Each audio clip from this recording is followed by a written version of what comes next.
Desde la tribuna norte del estadio Atanasio Girardot, lugar de encuentro de una de las barras más alegres del Deportivo Independiente Medellín, la Resistencia Norte, le damos la bienvenida a nuestro programa Historias a la Redonda, el fútbol con mirada humana.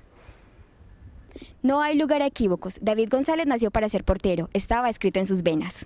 El mayor de 3 hermanos de la familia González Giraldo nació un 20 de julio de 1982 en el sector de Loyola, en las cercanías de la mítica cancha de Miraflores, en Medellín. En el Colegio Calasanz hace sus primeras letras y pasa su niñez y su preadolescencia. Allí mismo, en los equipos del Balompié Calasancio, tanto en los campeonatos de la Liga de Fútbol como en el torneo Pony Fútbol, con Jesús Ramírez, el joven arquero paisa muestra sus grandes condiciones defendiendo la portería. A los 15 años, ingresa a las divisiones menores del cuadro Atlético Nacional, con Camilo Pérez, y luego a la selección Antioquia con el Chiqui Londoño. Posteriormente, llega a las divisiones menores del Deportivo Cali con Carlos Portela, y más adelante al Balompié Caldense, con los seleccionados de fútbol y con el equipo La Primera C del Once Caldas. Es en las finales del torneo Sub-21 realizadas en Medellín, cuando la gente del Deportivo Independiente Medellín le echa el ojo. Llega al cuadro escarlata para la temporada del 2001, con tan solo 19 años de edad. Su debut no se hizo esperar. Un 25 de agosto de 2001 empieza su historia futbolística defendiendo los colores del cuadro rojo de Antioquia, enfrentando a su eterno rival, el Atlético Nacional. Por pedido de Pedro Sarmiento, ingresa a la plantilla profesional del Deportivo Cali para la temporada 2006-2007. Ahora en el fútbol de Turquía, David González quiere reeditar sus grandes proezas futbolísticas y servir de embajador de nuestro balompié, como lo fueron en su momento Óscar Córdoba o Farid Mondragón. 2 campeonatos en el fútbol profesional de nuestro país en las ediciones de 2002 y 2004 y un tercer puesto en la Copa Toyota Libertadores de América en el 2003 con el poderoso DIM y un subcampeonato con el Deportivo Cali lo hacen ver un cancerbero extraordinario. Ahora en el Rizespor del fútbol turco quiere reeditar sus grandes campañas. Con la canción La mitad del amor de Andrés Calamaro, los invitamos a que vean el videoclip realizado por nuestro equipo creativo en homenaje a este gran arquero paisa y que hemos titulado David González, Puro Corazón.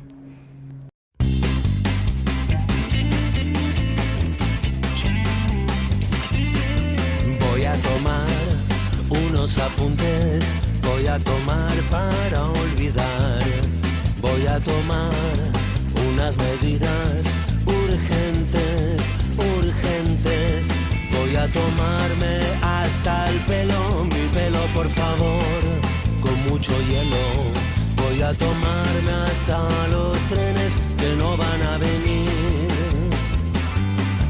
Voy a tomar para no llorar lágrimas de cocodrilo. Voy a tomarme mi tiempo para vivir tranquilo. Voy a tomarme hasta el pelo, mi pelo por favor, con mucho hielo. Voy a tomarme hasta los trenes que no van a venir. Parte de mí no cambió y a la vez ya no soy el viejo Andrés que no dormía jamás.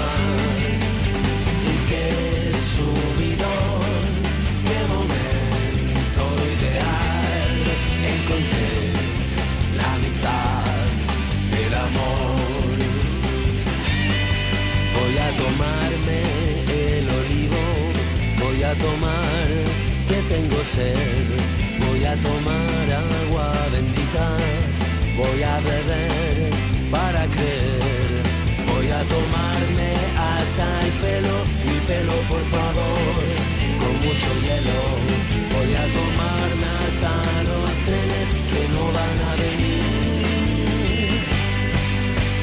Parte de mí no cambió.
Ya regresamos con Historias a la Redonda, el fútbol con mirada humana. Para sus fiestas y reuniones sociales, El Festín, casa de banquetes, alquiler de sillas plásticas blancas, mesas, manteles, tablones. Estamos cerca a la estación Metro del Estadio. Llámenos al teléfono 413-7890. El Festín, casa de banquetes.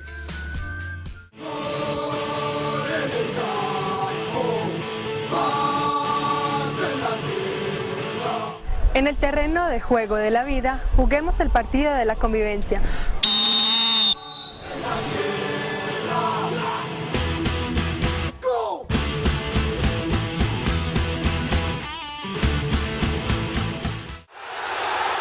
Continuamos con Historias a la Redonda.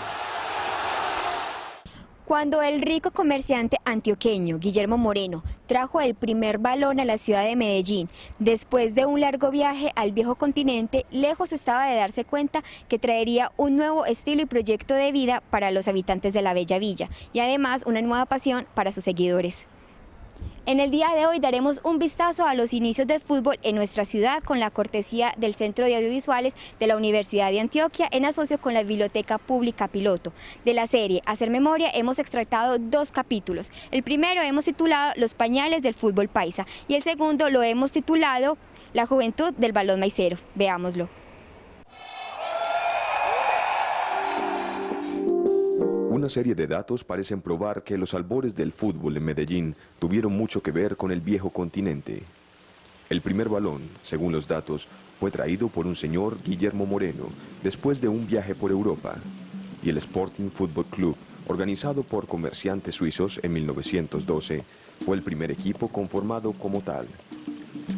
Y aún más, la primera cancha era conocida como la Manga de los Belgas, terreno del actual Hospital San Vicente de Paúl, en donde además también empezaría la historia del equipo más antiguo de la ciudad, el Medellín. Este equipo surgió a finales de 1903, pero el acta primera de la Constitución del Medellín figura a partir del 15 de abril de 1914, que es la fecha, digamos, jurídica en la que el equipo nace propiamente. El fútbol se jugaba en el centro de la ciudad, parece imposible hoy en día recordar todo esto con los edificios, con las cosas, realmente en la Manga de los Belgas, que se llamaba hacia un sitio cercano en el Hospital San Vicente de Paúl. Allí el fútbol se fue organizando y propiamente el Medellín, al ser el equipo de mayor orden, de mejor trato por las personas que lo tenían, se convirtió en la base de los seleccionados antioqueños que participaron en los primeros campeonatos nacionales. Pero antes de que el fútbol se popularizara, la alta sociedad, y en especial los estudiantes del Colegio San Ignacio, fueron tal vez los más privilegiados practicantes de este deporte. En una página del periódico ignaciano, Los Estudios, de 1915, se lee: con el fútbol, los jóvenes medellinenses se alejan del inútil recorrer de las calles y esquinas en donde se consumen las horas de vacación y descanso con grave daño de su cuerpo y de sus almas. La cancha de Miraflores, construida en el barrio Buenos Aires por esos jesuitas, fue asimismo uno de sus grandes aportes al fútbol de la ciudad. Miraflores era la cancha sagrada en Antioquia. Allá entrenaban los equipos, digamos, de la A, de la Federación, que en el tiempo eran Medellín, Huracán, Boca, Deportivo, Unión Indulana, que más tarde fue Atlético Municipal, y después cambió a Nacional. Y también estaba el Boca y el Vitória.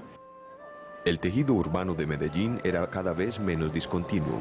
El tranvía eléctrico había configurado en gran medida la nueva estructura geográfica de la ciudad, que asimismo, gracias a otros espacios de socialización, sirvieron para que los nuevos futbolistas se decidieran a conformar equipos en los que descargarían la representación de sus barrios a la hora de los incipientes torneos. Y aunque la figuración de estos equipos solía ser fugaz, algunos de sus integrantes sí lograban trascender. Yo recuerdo que en el Victoria, por ejemplo, surgió el Cobo Zuluaga, que fue un futbolista muy importante, que jugó en Millonarios de Bogotá cuando la época del Dorado, que fue el único jugador nacional de ese equipo de estrellas que vinieron de la Argentina, de Uruguay y de toda América, cuando la época llamada del Dorado, le repito que el Cobo Zuluaga fue una estrella nacida del barrio La América, donde surgieron muchos futbolistas importantes. La gente se fue aficionando o cogiéndole cariño a un equipo, a una divisa, de acuerdo con el sector donde residía. Por ejemplo, el barrio La América tenía al Boca Junior. El barrio de la Estación Villa tenía al Unión Indulana. Huracán era una especie de compendio entre jugadores de Buenos Aires y también de Envigado. Y el Medellín igualmente era de Manrique, de los barrios periféricos de la ciudad. Entonces, cada quien que se sentía vecino acogía al equipo de esa vecindad y se aficionaba a él. El fútbol ya era de las mayorías. Los obreros del barrio también lo practicaban, y ya no solo para las copas locales. Los primeros campeonatos nacionales exigían dejarlo todo en la cancha a nombre del departamento, cuya estructura directiva también empezaba a organizarse. En el 30 vino a fundarse la primera Federación Antioqueña de Fútbol, que fue uno de los promotores, el señor Federico Kahn, un alemán que fue gran patrocinador, llamémoslo así, e impulsador del fútbol, del deporte aquí en Antioquia. Y gracias a él se trajo también a un técnico alemán, paisano suyo, Leo Herfield, que fue el que realmente le dio todo el impulso al fútbol y creó y dio figuras que aprovechó de Antioquia, como Carlos Álvarez, como Roberto Sotico. En fin, las primeras figuras del fútbol antioqueño fueron después de este señor. La ciudad necesitaba un escenario acorde con la creciente afición. El 24 de febrero de 1929 se fundó entonces la cancha de los Libertadores, aprovechando el terreno central del hipódromo del mismo nombre. El partido de inauguración dejó perdedor al ABC de Medellín por 9-0 ante el equipo peruano Ciclista Lima Association, que sería el primer conjunto extranjero en visitar la ciudad. Sin embargo, esta estruendosa derrota no sería lo único que se recuerda de esta cancha. Hay una anécdota que en 1944, a raíz de un enfrentamiento entre el Medellín y el Huracán, debido a que no se presentó uno de los dos equipos, las graderías eran de madera, la usanza de lo que había en la mayoría de los estadios de América del Sur y copiando especialmente lo de Inglaterra. Pues hubo una sonada, hubo 9 muertos, quemaron las graderías y eso fue un pandemonio tremendo que quedó como en la historia trágica de lo que fue el enfrentamiento entre los diferentes equipos de la capital de la montaña. Por ejemplo, a mí me tocó en el año 44, cuando la balacera entre el Huracán y Medellín, de entrar a mis 2 hermanos pidiéndole a uno 1 centavo o 2 para completar las boletas y los entré. Yo todavía no había podido entrar cuando la balacera y ese señor portero en vez de abrir las puertas las cerró y todo el mundo corriendo por una parte para la otra y yo desesperado pensando en mis hermanos. Cuando se abrieron la puerta entré y por ninguna parte y estos par de barbaritos. Cuando llegué a la casa, yo es que llorando de niño, y ellos se de risa en la casa ya, ¿no les parece?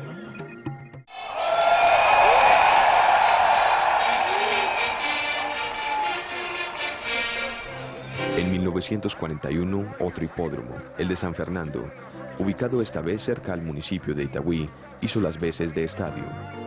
7 años después se inició el torneo profesional colombiano. Por la ciudad se inscribieron el Victoria, el Huracán que desapareció en 1951, el Medellín Fútbol Club y el Atlético Municipal, hoy Nacional, cuya historia se remonta a los inicios de la década de los 40. La famosa manga de Don Pepe que quedaba al lado del Puente de Hierro. Allí se juntaron y viendo que tenían tanta compenetración, lograron hacer que se formara un equipo, lo llamaron Unión, por ser tan compacto el grupo que tenían Y de ahí empezaron a jugar haciendo muy buenas actuaciones hasta que hacia los años 40, Indulana le da por participar en el torneo de primera categoría. Entonces buscó un equipo que ya estuviera formado, fue a Unión y les propuso que se fusionaran. Lo hicieron y justamente fusionaron tanto el nombre como la organización y se llamó Unión Indulana, nombre que duró hasta comienzos de 1947, cuando empezó a agitarse la idea de llegar al fútbol profesional colombiano. Entonces ya con unos auxilios que le dio la alcaldía de Medellín a la Unión, cambió de nombre y cambió el patrocinio evidentemente. Entonces se llamó el Atlético Municipal, nombre que conservó hasta 1950 cuando por un patrocinio que obtuvo de Fabricato empezó a llamarse Atlético Nacional. Nunca país alguno tuvo en los inicios de su torneo tanta calidad. La mayoría de los equipos contaban en sus filas con los mejores jugadores del momento.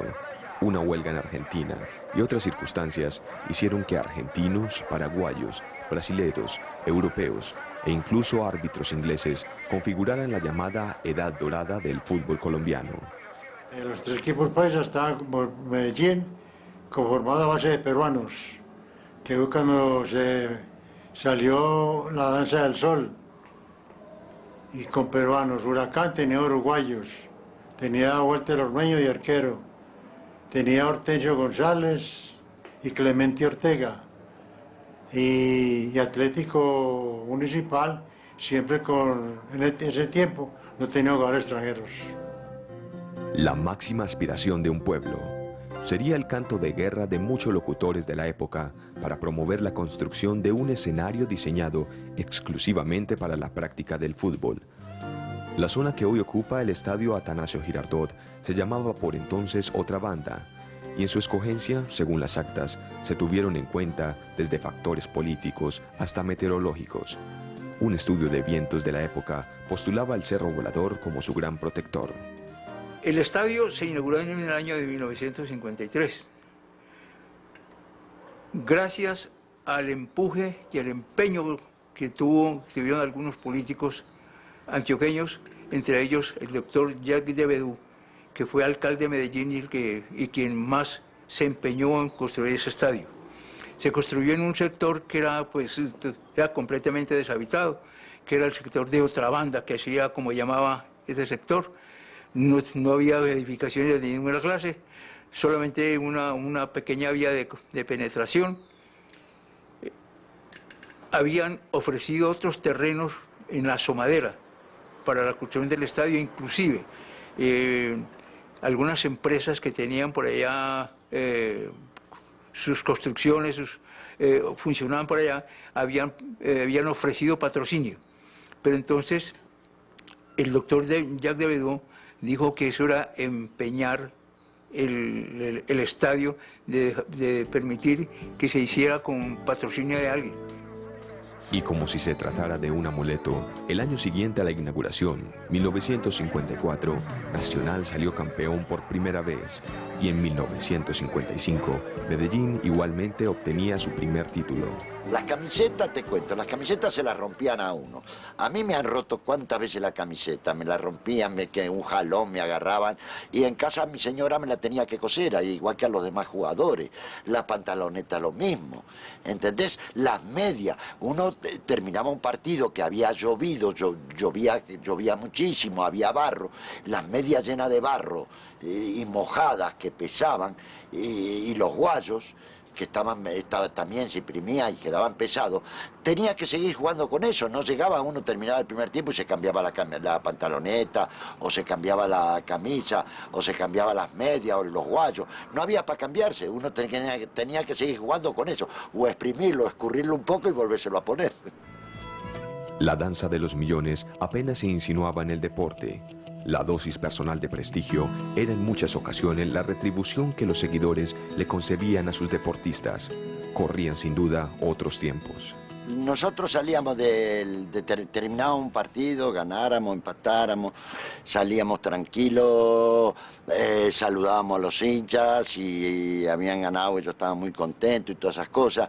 Veníamos aquí al Jardín Pilsen, que está aquí cerquita del estadio, nos veníamos a festejar ahí, tomábamos la cervecita, tomábamos algún trago, que esto, el otro, bailábamos y no teníamos ningún problema con ningún hincha ni con nadie, al contrario, a veces nos felicitaban o decían mala suerte porque se perdió o se empató, pero así de tener agresividad, pelea, insultos, no existía en esa época. El hincha ya estaba acostumbrado a ver y venía prácticamente a la cancha a ver fútbol y a distraerse, pero no a pelear.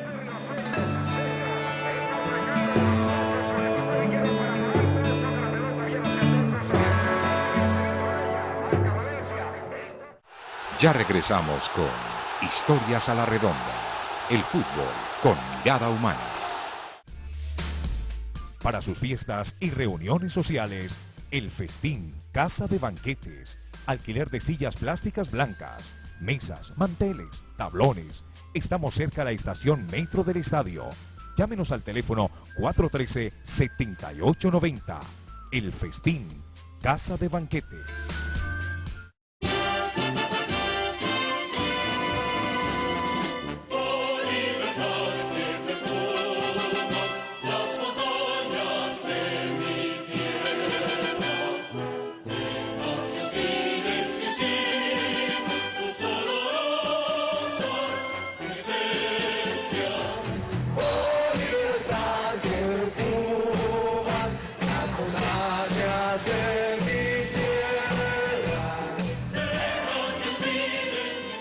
Por una sana convivencia y una cultura ciudadana en el estadio, respetemos los himnos patrios.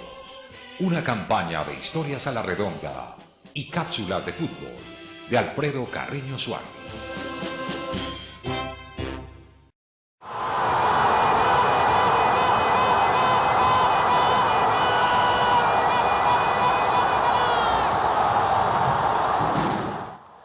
Hagámosle un gol a la violencia.